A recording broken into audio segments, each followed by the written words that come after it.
Welcome. My name is John Jungman, Deputy Superintendent for Liberty Public Schools.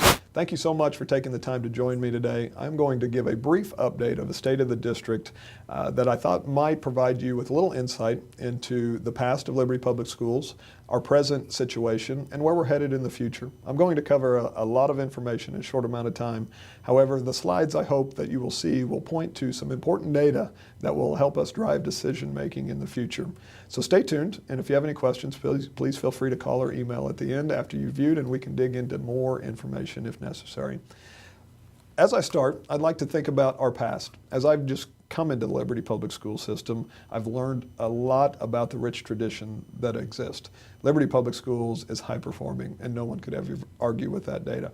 Recognized as a district by the State Department for 12 consecutive years, we do well. We have great programming. As you can see on this slide, Project Lead the Way. We have great advanced placement participation, and we have extra and co-curricular activities that are second to none. A great place for students to experience and learn in an academic setting. We have a great past.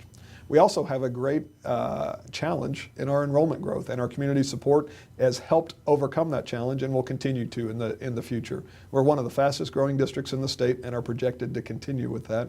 Our voters have approved multiple issues to help put our students in high quality facilities over the years, and we will continue to need their support as we move forward. What a rich past.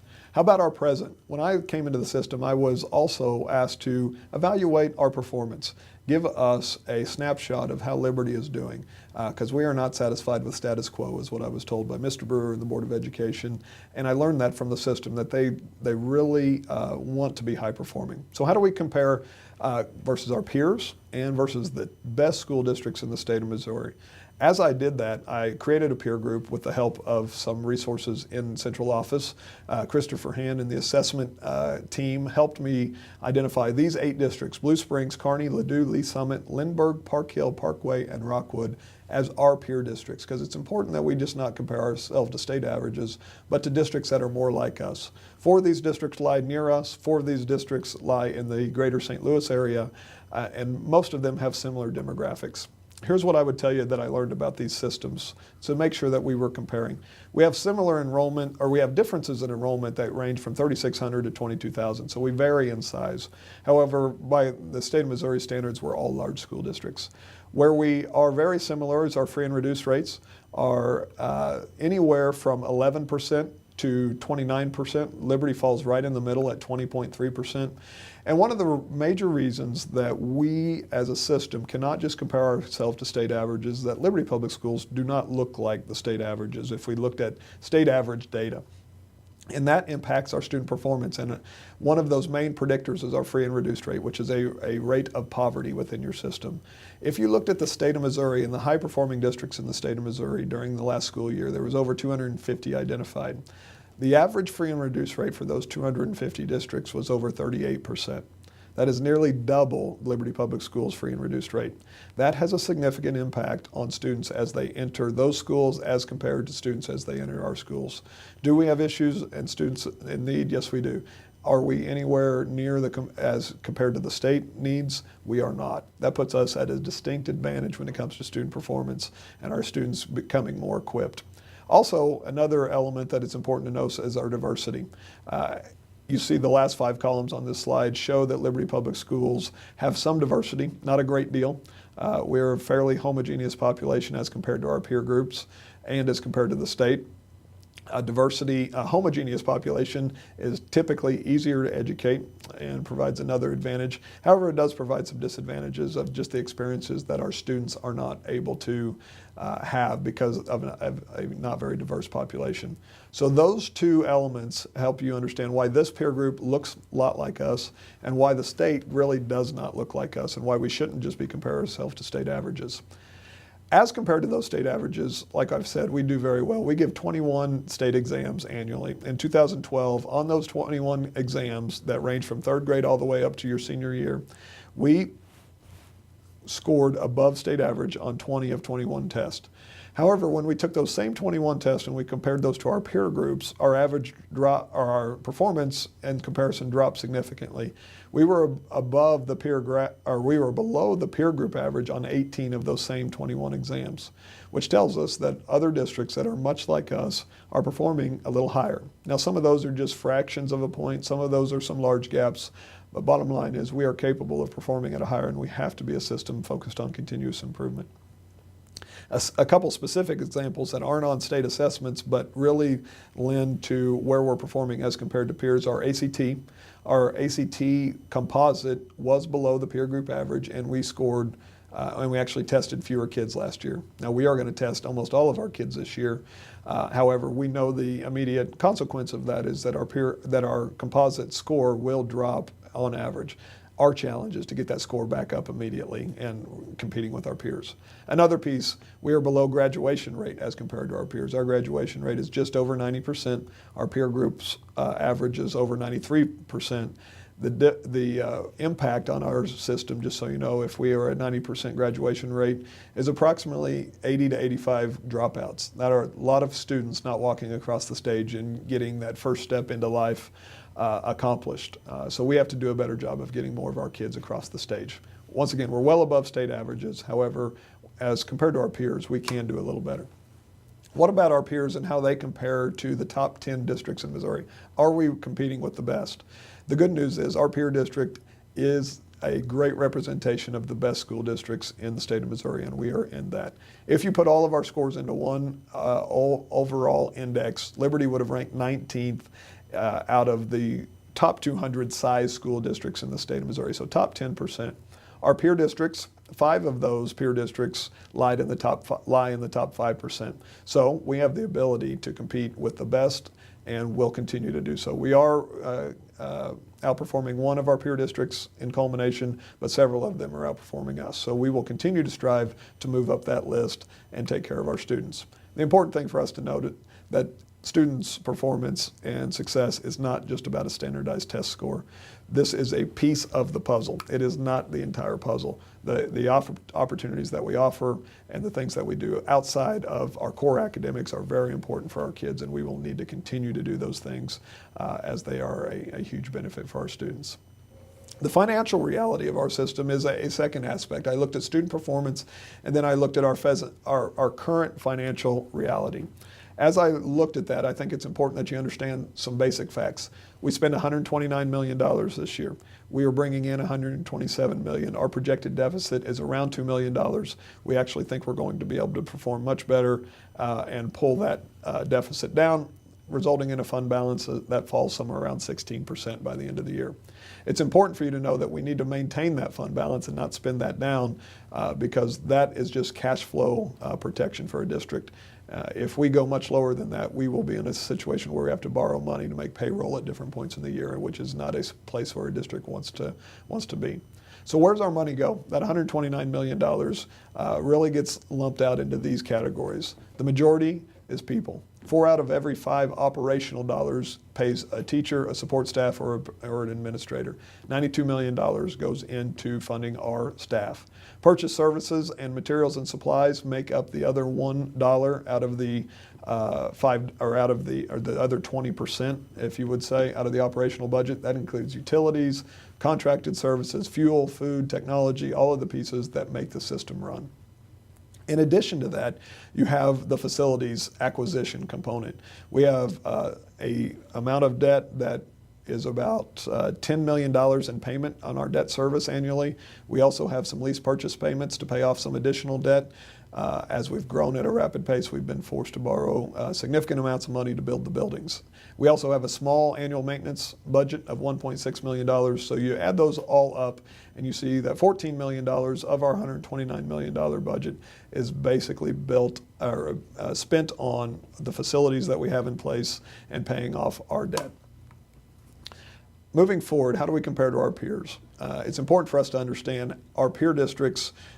How are they spending? How are we spending? So we know if we're being effective and efficient in some of the practices that we have in place. Here's what I found. The best way to look at that is the expenditure per average daily attendance, which you'll see in column 3. We, on 2011, spent $9,122 per ADA. As compared to our peers, the average is $9,740, so we're below the average. But there are some outliers in that data. We fall right in the middle. 4 spend less than us, 4 spend more than us. So as a comparison to our peers, we're spending probably where we need to be and not overspending in any significant way. Assessed valuation and average and our assessed valuation per enrollment is a concern for our system as compared to our peer districts. However, just understand that our assessed valuation per child is much lower than our peers. If you look around Liberty Public Schools, you're going to see rooftops and retail primarily, and not a huge industry base. That results in only $75,000 of assessed valuation per child in our system as compared to our peers, which range from $81,000 all the way up to $376,000 of assessed valuation. That is a significant outlier in the state. But our peer average is $163,000. That's important because that has everything to do with our debt service levy and our total levy. And if you look on the next slide, you'll see that our total levy is the highest in the region and as compared to our peers. A total 609 levy in Liberty is generating $4,533 per student. Now that assessed valuation that is very low compared to peers results in that generation of fund being very low. If you drop all the way down to Park Hill, you're going to find that their 540 levy, so 70 cents less, generates $7,613 per child. So 70 cents less of levy is generating $3,000 more per child. Bottom line is that is local property wealth driving a lot of dollars through systems. We are generating the least amount of local property wealth with our high levy, with the highest levy. So it's important to know that when we come to the voters and ask for another increase, even when we do that, we are at a significant competitive disadvantage to our peers. 1 penny per student generates $7.44 on the levy for us. In Blue Springs, that same penny generates $8.84, a 19% advantage. In Kearney, it generates $8.12, a 9% advantage. In Lee Summit, $9.45, a 27% advantage. And in Park Hill, $14.10, an 89% advantage with every penny they add to their levy. Now you couple that with the fact that the state's supposed to help offset differences in local property wealth. The bad news is the state is currently underfunding their system by approximately 7%. That 7% reduction in state dollars is resulting in Liberty being having a shortfall of $2.7 million from the state, or $237 per kid.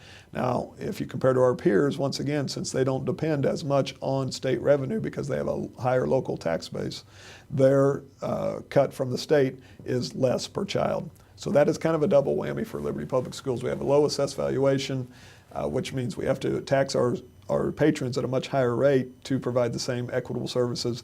And then the state, when they're not able to meet their expectations of budget, then we get hurt more because of our low assessed valuation. It's a challenge. It's not something we can't overcome, but it is a challenge. And the real challenge becomes as we continue to grow. We love being a growing school district and a place where people want to come. However, we are projecting, if you look at the total column on this, the demographer report shows that we will grow from approximately 11,500 students this year to over 14,000 by 2021. Currently, we are already over capacity in many of our buildings with many modulars. And if you look at this traditional schedule, this is what most schools would do in a growth pattern like we are in. We would build elementary schools every time 500 or 600 kids show up. We would build middle schools every time 800 or 900 show up. And then when our high schools got to over 2,000, we would look at building an additional high school. The important thing for us to note as we look at the long-range plan, that facility acquisition plan and strategy will not work for Liberty Public Schools anymore. Number one, it's not about the facility cost, it's about the operational cost. The facility, if you remember back to the $129 million budget, was a small piece of that $129 million. The real cost is operations.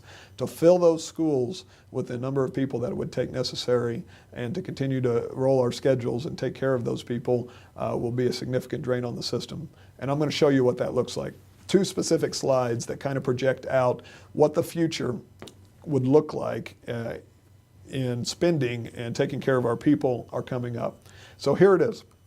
These project 2 drastically different scenarios, but and they're both very unrealistic, but they present I think clearly the constraints that Liberty Public Schools will have in the future.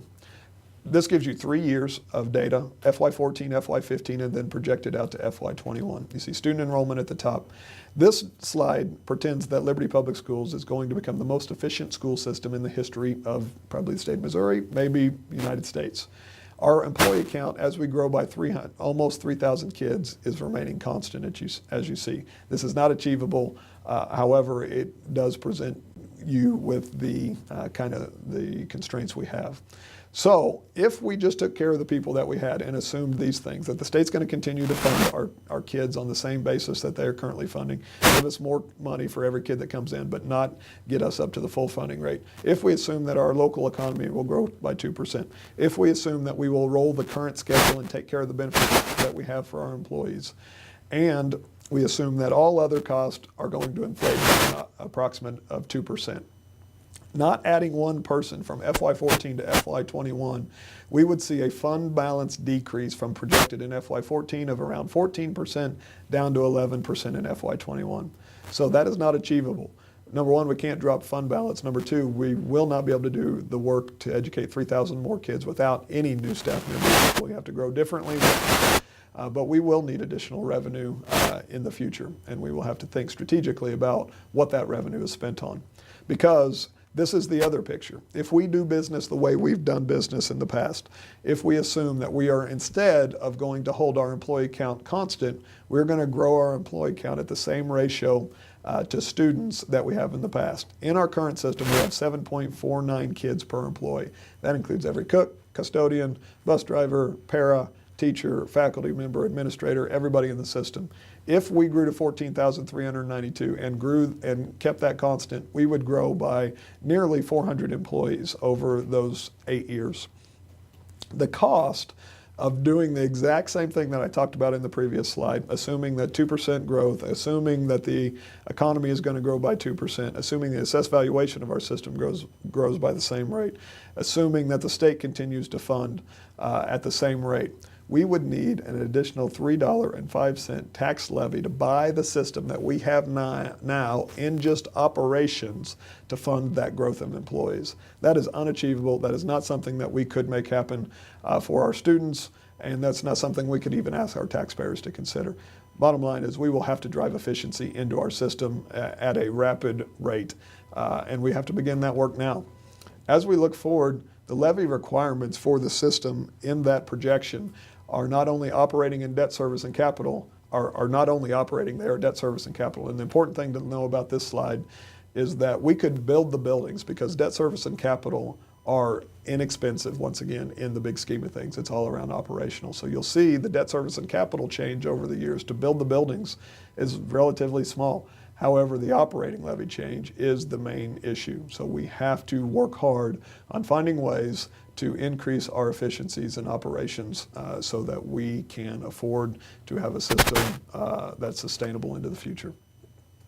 So what's that mean for us? We have to get creative, creating our future. Necessity truly is the mother of invention, and we are going to have to work hard to be creative and do things a little differently in Liberty Public Schools in order to serve our kids.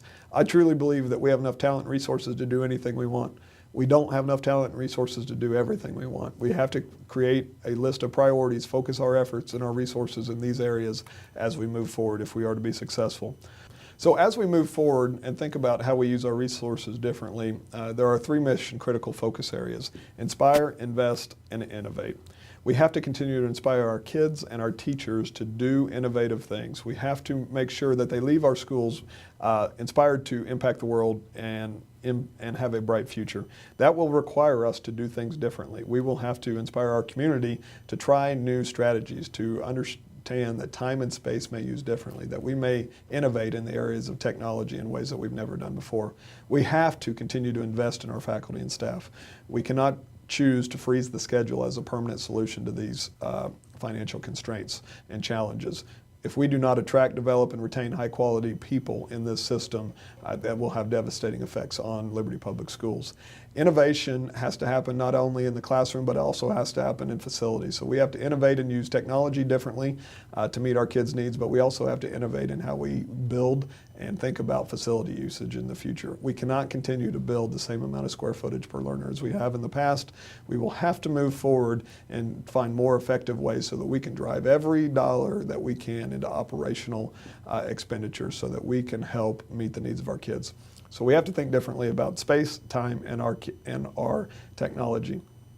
One example of that is Liberty Leads. That is a pilot program that has been going on this spring at Liberty High, Liberty Junior High, and Liberty North that has put a laptop in the hand of every student in these small groups, just over 200 students, to learn about how technology can enhance their learning environment, can let us use time and space differently, and we've had great results. Teachers and kids have gave us great feedback on what works and what doesn't work and how we make this better, because we know that has to be a part of our solution as we move forward. As we're progressing on that, we are moving forward with Liberty Leads as a full one-to-one rollout at both high schools next year, so that we can continue to innovate and change our practice as we move forward for the future. That is a great example of how we're moving forward. What I would say as I want you to think about Liberty's two main goals are we have to create academic success for our kids, and we have to be financially sustainable as we move forward. This model on one of these final slides gives you a picture of what that looks like. At the top you see our goals, at the bottom you see our tools and our ways to make that happen. We have to create and provide kids with tools for more customized learning.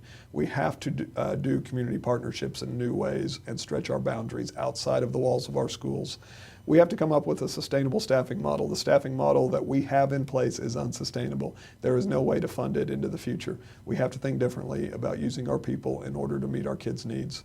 And then the last thing, like I've mentioned, we have to use space and time differently. We have to think about our facility usage and improve that as we move forward. Those are kind of the main steps that we're going to take as we move forward in this endeavor to continue to improve Liberty Public Schools. I know that this has probably raised a lot of questions. I hope that it's provided you with a lot of information and a foundation of understanding the status of Liberty Public Schools in the past, where we are today, and where we're headed in the future. I think the future is incredibly bright for Liberty Public Schools. I'm excited to be a part of a team, a great board, a great community, a great group of leaders and teachers and staff that care passionately or care deeply for kids and have a passion for improvement.